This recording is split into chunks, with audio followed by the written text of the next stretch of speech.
Keyingi anomaliya bizada umurtqalar soni o'zgarishi, ya'ni ba'zi hollarda umurtqa, ya'ni bo'yin umurtqalarida qo'shilgan bo'lishi mumkin. Tanasi mana bu yerda oxirgi 6 va 7 yilida tanalari qo'shilib ketgan yaxlit bitta umurtqani hosil qilgan bo'lishi mumkin. Bu bizada fused body degan qo'shilgan degani. Ya'ni buni hisobiga turli xil, ya'ni bo'yindagi harakatlar cheklanishi mumkin. Bundan tashqari odam bo'yi pastroq bo'ladi, ya'ni bo'yni pastroq bo'ladi, kaltaroq bo'ladi va bu turli xil genetik kasalliklar bilan birga kelishi mumkin. Mana shulardan bittasi bizada springli yelkasi degan anomaliya bor. Bunda skapula suyagi umurtqa, ya'ni bo'yin umurtqalari bilan birlashtiradigan o'rtada suyak hosil bo'ladi. Mana shu suyak o'zi normal holatda bunaqa suyak bo'lmaydi. Bu mana shu sindromda omovertebral degani vertebra umurtqa, omo degani yelka degani. Ya'ni yelka kamariga kirganligi uchun ham omo so'zi ishlatilgan bu yerda. Ya'ni skapula bilan mana shu servikal vertebrani birlashtirib turadigan suyak hosil bo'ladi, anomal suyak.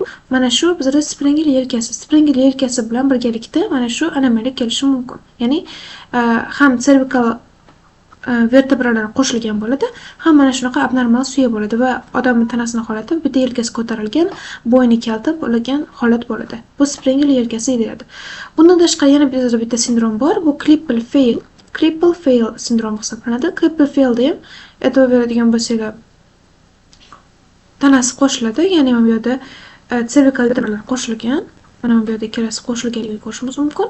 Qo'shilgan hisobiga bo'yni kalta bo'lib qolgan, short neck, ya'ni kalta bo'yin bor. Bundan tashqari o'sha kalta bo'yin va bo'yni kalta bo'lganligi uchun sochi pastroqga tushgandek ko'rinadi. Ya'ni soch chizig'i pastroqda joylashgan hisoblanadi. Va bitta narsa bor, ya'ni springli yelkasi bilan mana anomal suyak hosil bo'lishi va Klippel fail sindromi birga hosil bo'lishi va Klippel fail sindromi birga ham kelishi mumkin. Ya'ni mana shunaqa anomaliya, suyakda bo'ladigan anomaliya ko'pincha birga keladi. Ham bunaqa bo'ladi, ham omovertebral suyagi bo'ladi va bularga qo'shimcha ravishda kardiak defektlar ham bo'lishi mumkin. Kardiak defektda masalan septal defekt bo'ladi. Mana shular birgalikda sindromlar kelishi mumkin. Endi bu yerda yana ko'rishimiz mumkin bo'lgan narsa hemivertebra. Bizlarda shunaqa bo'ladi, ya'ni bu yerda tanas qo'shilib ketmagan. Ya'ni vertebra bo'ladi, lekin to'liq bo'lmaydi. Hemi degani o'zi yarim degani, hemisfer deymiz. Masalan, bosh miyani yarim sharlarda hemisferda ishlatiladi. Hemi yoki semi.